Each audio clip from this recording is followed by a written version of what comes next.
dalam penanggulangan kejahatan transnasional untuk waktu kami berikan kepada Bapak Kadif Humas. Silakan Tidak.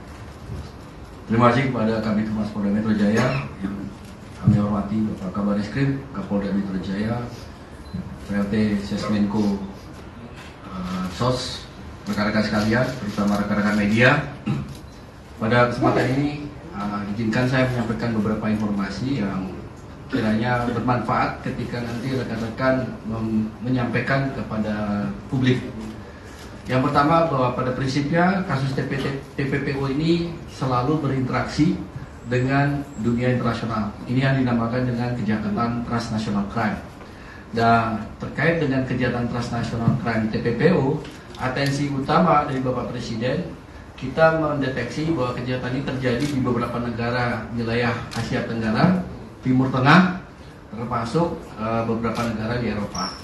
Untuk di wilayah Asia Tenggara, kami melakukan koordinasi ketat, memfasilitasi proses penyidikan. Jadi perlu diingat bahwa Divisi Hubungan Internasional tidak melakukan penyidikan, tapi kami menjadi jangkar dalam rangka kaitan dengan penyidikan dengan cara memfasilitasi para penyidik, baik itu penyidik Bareskrim, penyidik di Polda-Polda, dan kami menyambungkan, menghubungkan, mengkoordinasikan, mengkomunikasikan, termasuk memfasilitasi bagaimana ini menjadi terungkap.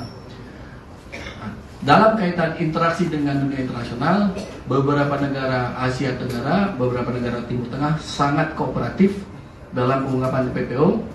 Seperti misalnya apa yang dilakukan di Malaysia, seperti tadi disampaikan oleh Bapak Kabar Eskrim, kita mengungkap kasus banyak, baik itu di wilayah Semenanjung maupun wilayah Kalimantan. Kemudian Singapura juga, tapi tidak ada kasus, tapi koordinasi kita baik. Thailand, kita berkoordinasi menjadi wilayah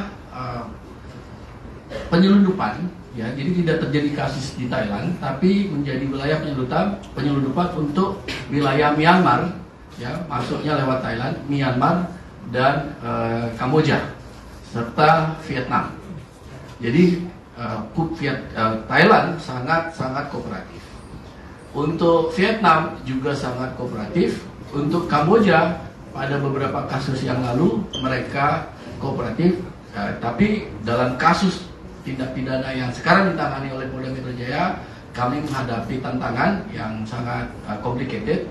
Namun alhamdulillah kita bisa atasi. Tapi ini menjadi catatan buat kami. Kami akan nanti tindak lanjuti khusus dengan Kamboja terkait dengan kasus ini. Sebelum kami masuk ke Kamboja, kami lanjutkan bahwa di Manila kami mengungkap banyak sekali kasus TPPO, ribuan, dengan korbannya adalah beberapa warga negara asing yang bekerja di Manila, termasuk warga negara Indonesia. Pada kasus TPPO yang kami tangani, kami tidak akan masuk pada substansi perkara.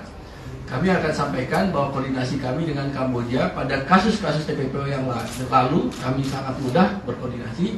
Pada kasus TPPO ini kami mengalami kesulitan.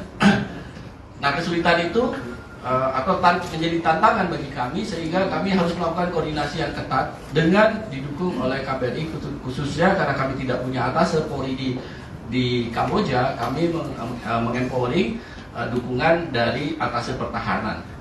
Pertama, kesulitan kami adalah dan menjadi catatan kami, belum ada kesepahaman tentang kasus-kasus TPPO, baik di lingkungan internal dalam negeri, domestik, khususnya kementerian lembaga, termasuk KBRI.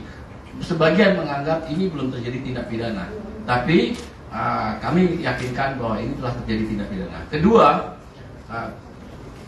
tindak pidana ini dilakukan di rumah sakit yang secara otoritas itu di bawah kendali pemerintah Kamboja.